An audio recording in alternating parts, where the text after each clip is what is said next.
In this lesson, we'll add the crank handle subassembly, which was prepared in advance, and 2 prisms.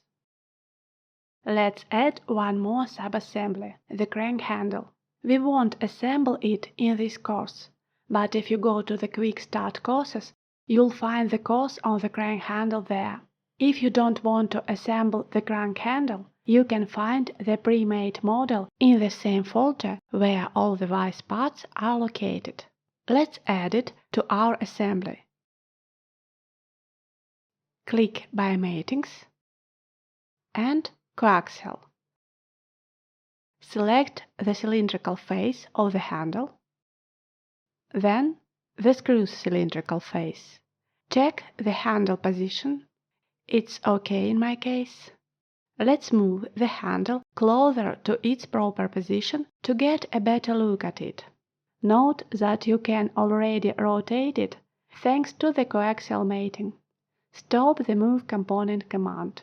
Confirm. Start the coincidence mating. Select the plane face of the handle hole and the screw. Reverse the orientation if needed. Add one more coincidence mating between the face of the handle nut and this plane face of the screw.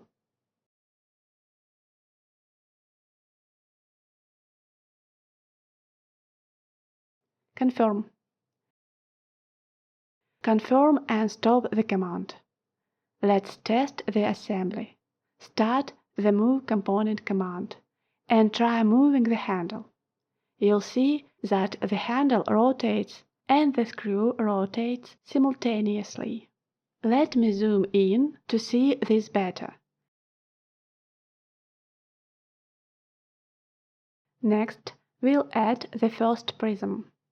There are 2 prisms. Select the one that has 1 at the end of its designation.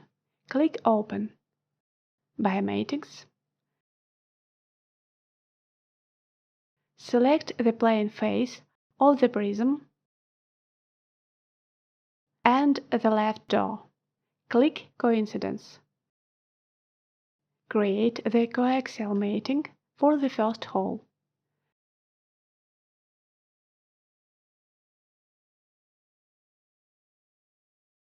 And for the second hole.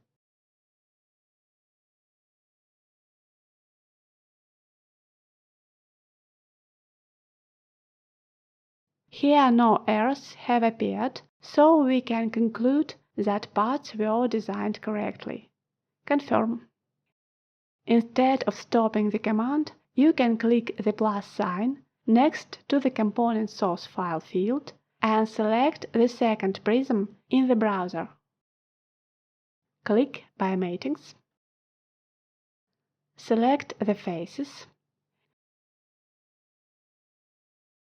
Click Coincidence. Here I need to reverse the orientation.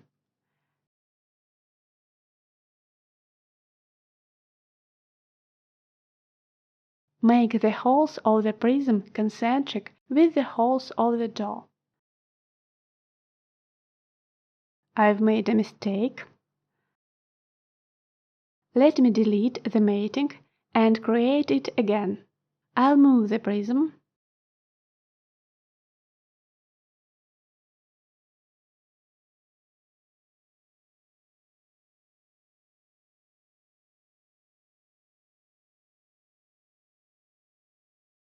Confirm.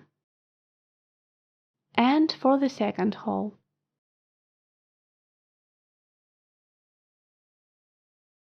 Confirm and stop the command.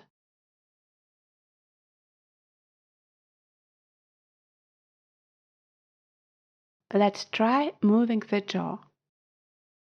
As you can see, the parts that are connected to the jaw move accordingly.